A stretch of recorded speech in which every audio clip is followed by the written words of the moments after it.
If the Browns start Kenny Pickett in week 1, they're simply not prioritizing winning in 2025. I'll explain coming up next on the Locked On Browns podcast.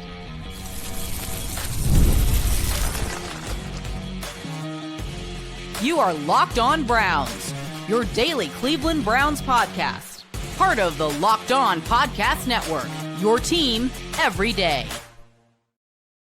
What's up, Dog Pound? I'm Spencer German, your host of the Locked On Browns podcast. I'm proudly covering your Cleveland Browns each and every single day in the land and on the road. The Browns may want to start Kenny Pickett week 1, but doing so would mean they don't care about winning in 2025. Cedric Tillman is poised to be the Browns' biggest breakout candidate this year, and June 30th can't get here soon enough. I do want to thank you for being in every day with the Locked On Browns podcast, making us your first listen every single day.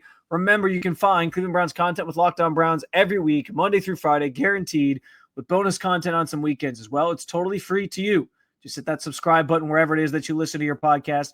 And, of course, at the Locked On Browns YouTube channel, where you can also get involved in the show by sharing your thoughts on anything we discussed today in the comment section. This is your team, so be part of the conversation every single day. And today's episode is brought to you by FanDuel. Right now, new customers get $150 in bonus bets when your first $5 bet wins.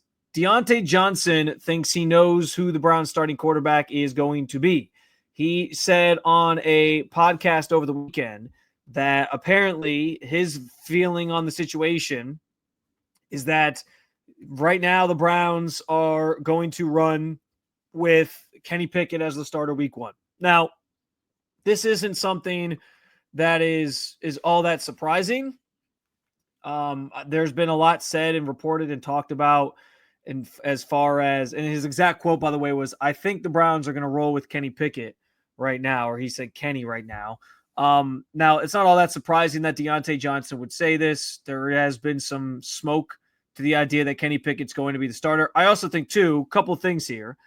Diontae Johnson has been here all of 5 minutes. So I don't know if I'm going to take like everything he says as like the end all be all. This is the truth. This is fact. This is what the organization's already signaled to them as players, that Kenny's going to be the starter.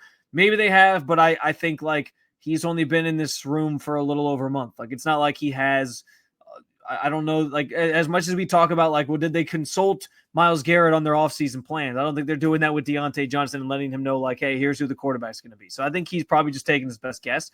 I also think that best guess is based in some bias in the fact that he has a relationship built in with Kenny Pickett already from their time in Pittsburgh.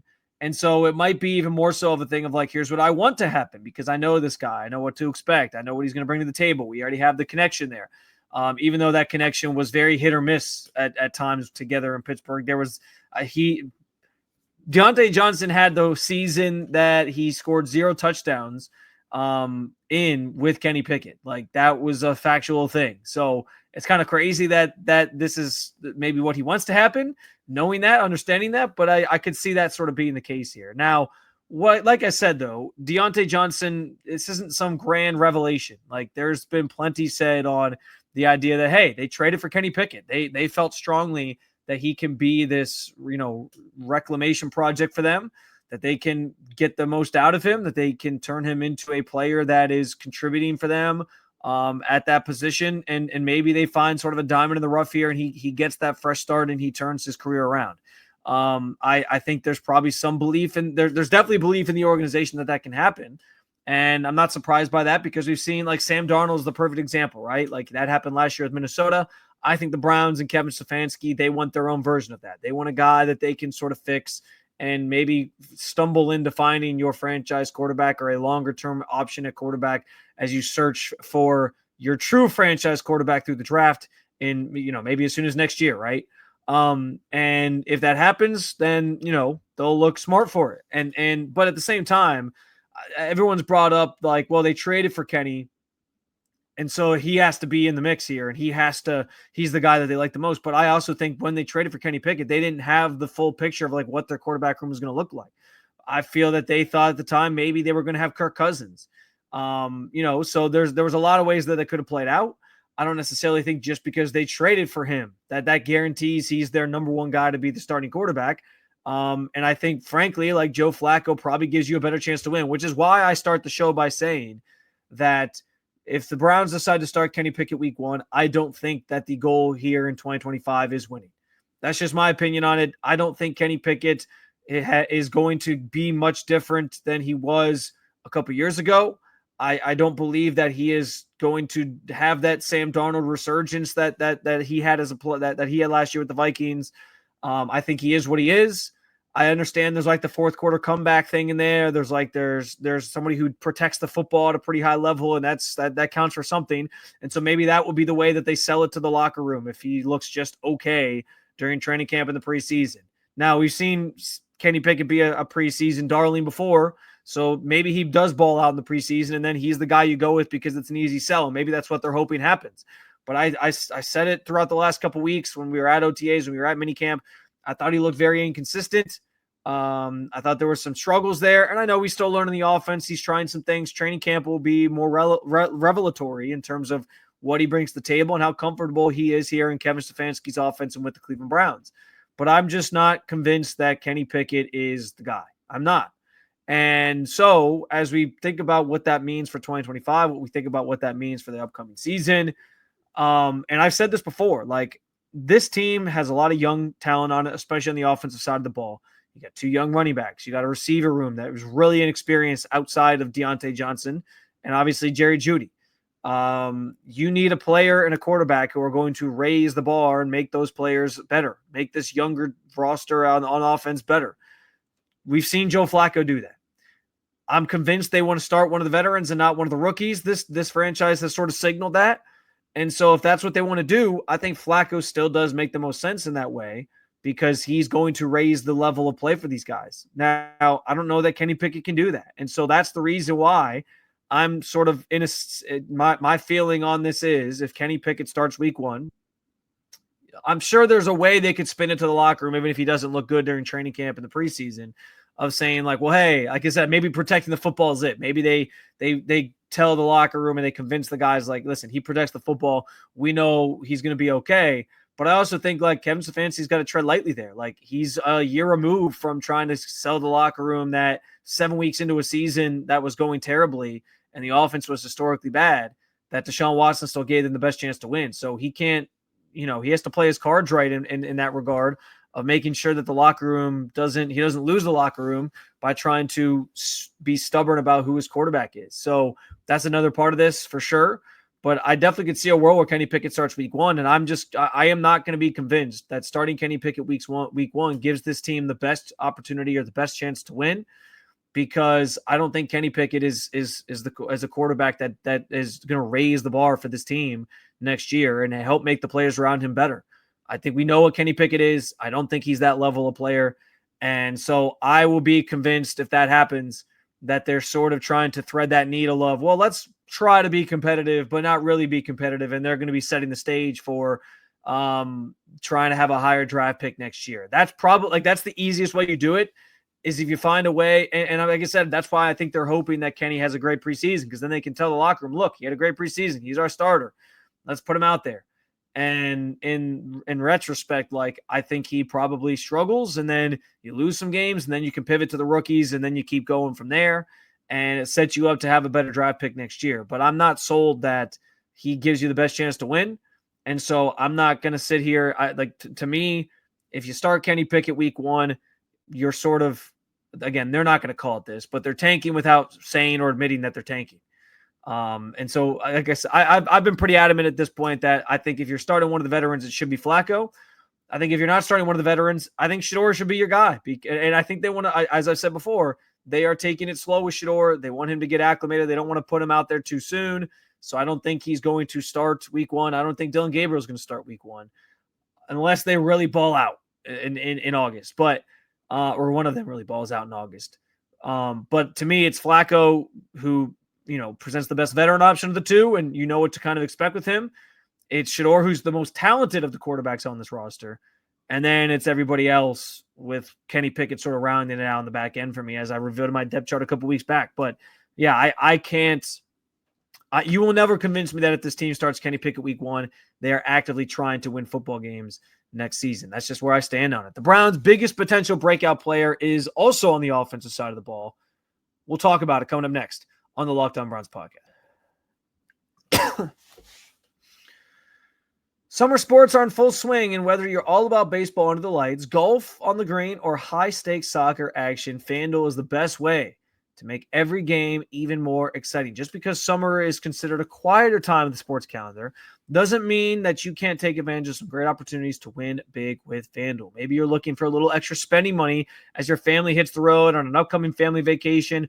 I know I am, and so when my son is asleep and I have some time to tune in and throw him some baseball and flip between the channels to watch a couple different games, you can guarantee that I'll be piecing together some same game parlays looking to strike big and take home a little extra money in my bank account. The stakes feel even higher during baseball's regular season. I know it's a grind. It's 162 games, but with FanDuel part of the action and part of your viewing experience, it makes it feel like every game matters every single night. New to FanDuel, new customers can bet just $5 and get $150 in bonus bets if that first bet wins.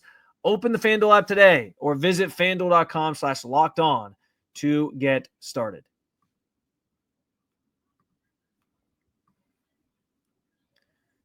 So on a team lacking experience at wide receiver, Cedric Tillman has a real opportunity to be the Browns' biggest breakout player this year. And I've talked a little bit about Cedric Tillman before, how the organization feels strongly that he is I don't know about a star in the making, but a consistent presence, a consistent starter in the making for this team. And they really like what he brings to the table as a third-round pick a couple years ago. And they think he's going to take that next step, make those strides in year 3. Now, as I assess this roster, though, and I think through like who's got the biggest chance to break out, there are a couple players that come to mind. I talked last week about the defensive line group. Alex Wright being a guy who, coming off the injury he had last year, the torn tricep, trying to sort of cement himself as a starting defensive end opposite of Myles Garrett. Isaiah McGuire's in that conversation as well. Like, there are some good answers to this question of like who's the biggest potential breakout player. But I still think Cedric Tillman sort of rises above the others as the one who, frankly, needs to be the biggest breakout player for this team in terms of just what his role is and what he sort of brings to the table here. Last year, season was obviously cut short due to the concussion. He missed a handful of games because of it, about 6 games because of it. And, it was unfortunate because you saw him already taking those strides. He had 29 receptions, 339 yards, 3 touchdowns last year, made some really, big plays. Catches the game-winning touchdown in that Ravens win. That was so exciting at the time when the was finding life around this team at that moment. Like, he was a big part of that, and you wanted to see him finish last season stronger and have a chance to play because you wanted to see how that sophomore season was going to finish and if he was going to continue to add to those marks and give you hope for the future. Now he enters 2025. With still some questions about like, okay, how good is this guy? And I'm not saying he's not there. I have a lot of respect for Cedric Tillman. I think he looks the part of your sort of stocky, tall wide receiver who can make plays, go up and get the ball, high point the ball, and be sort of that type of player for you as your sort of taller stature wide receiver. And I feel pretty good about the chances that he does break out the way that the Browns are hoping for. But it's one of those things where like we got to see it first. And right now he's part of the equation or part of the reason why, as we talk about this wide receiver room, while we're looking at a group that doesn't have a lot of experience outside of Jerry Jeudy and then Deontay Johnson, who you're sort of holding your breath, hoping that he stays bought in and is part of this team when roster cutdown day comes and he can sort of revive his career and put up some decent numbers for you. And that's what's also going to be interesting because Deontay Johnson has been an outside receiver for most of his career. I don't know if they plan on using him in the slot. We saw him in the slot a little bit during minicamp. Like they were rotating those receivers kind of all around, but primarily he was still lining up outside with the twos. And so I want to see sort of, and the ones when he was out there rotating in opposite of Jerry Jeudy, because Cedric Tillman did miss a couple of days of practice. So it'll be interesting to see how they juggle that and what that sort of setup looks like between those 3 guys. But listen, Tillman has the best chance to become like a breakout player and go from, putting up modest receiver numbers in his rookie year and then last year trending towards having a bigger season to maybe becoming like an 800-yard guy, a 60 catch plus or 70 catch plus catch guy, and put up some decent yards and a handful of touchdowns. He had 3 touchdowns last year. He could have been on pace for quite a few more if he had stayed healthy and not suffered that concussion. So he certainly has shown the potential that he can be a consistent weapon and receiver for this team. But now it's about sort of doing it. And so, again, given the opportunities that exist in that wide receiver room, Jerry Jeudy, Deontay Johnson, and Cedric Tillman are your top 3 guys. And there's not a lot of other guys like breathing down your neck right now because the talent just isn't there. He is going to have plenty of opportunities, both during training camp, preseason, into the regular season, to put up big numbers, to have that breakout season that we're sitting here talking about. But it has to, I think it's going to be paramount that they get that from him if this offense is going to be successful, because that's the thing.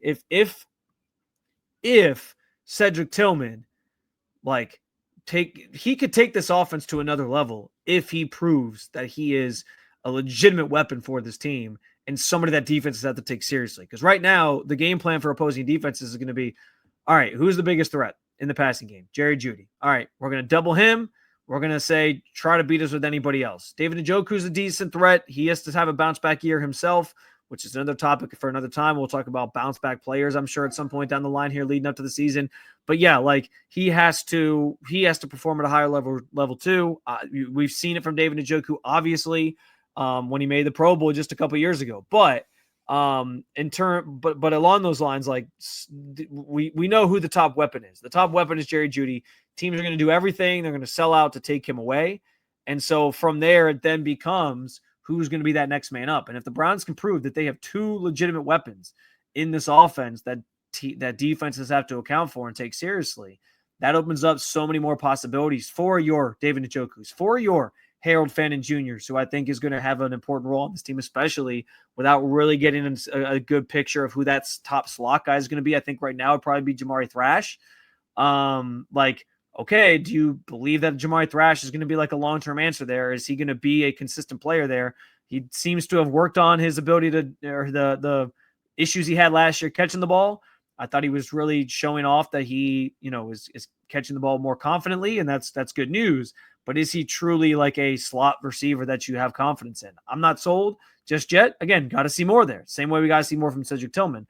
But if Tillman can become that second wide receiver and really break out and become this threat that defenses have to account for, it takes this offense to an even another level, even especially understanding that they're probably going to have a really good run game that they bank on primarily as kind of the identity of this team. And I also think the success of Cedric Tillman is largely going to depend on who the starting quarterback is. Again, we just talked about it with Kenny Pickett. I don't know that Pickett starting is going to raise Cedric Tillman's game. I don't know if he's going to become a better player or that breakout player if Kenny Pickett is starting. I think Shedeur can do it in terms of raising his game. I think Flacco, who we've seen do it, can obviously do it. That's why I sort of lean those 2 guys as my top options to potentially start for this team over Kenny Pickett, because I'm just not sold that Kenny Pickett's going to raise the game of this specific player who's a young guy that the Browns are hoping does break out. And frankly, on a young team like this, you need that guy that's going to be able to do that for these players. And like I said, when it comes to seeing and believing, Pickett didn't do that in Pittsburgh. He didn't really have an opportunity to do it in Philly because he was a backup, which is probably what he should be. But I based off his time in Pittsburgh, and I get it, you can't base everything off of just that time in Pittsburgh. He had a terrible offensive coordinator. It was a bad situation, clearly.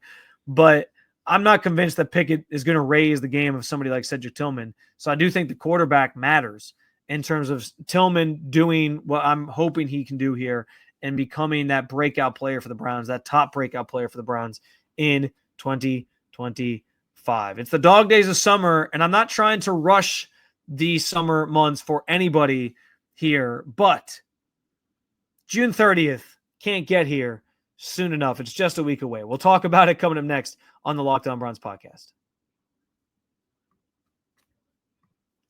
Today's episode is brought to you by Epicor. Every team knows the value of hard work and taking pride in what you build and practicing every detail to get the best results. But no one player, no matter how amazing, can do it all alone. Working together makes getting a win easier. At Epicor, the all-stars are the hardworking manufacturers and distributors who create and deliver the things we all need, from aerospace to electrical to medical devices. Epicor ERP solutions are created by industry experts to help make every day easier. Seeing your whole supply chain is easier. Managing logistics is easier. Responding to price changes is easier. From small businesses with big dreams to growing enterprises with global visions, we'll equip you with the right tools to move forward, think ahead, and lead the way. Because as the clock ticks down, you need to make the most of every hardworking minute. Easier doesn't cut corners. Easier finds a lane. Discover your success at www.easierwithepicor.com. That's www.easierwithepicor.com.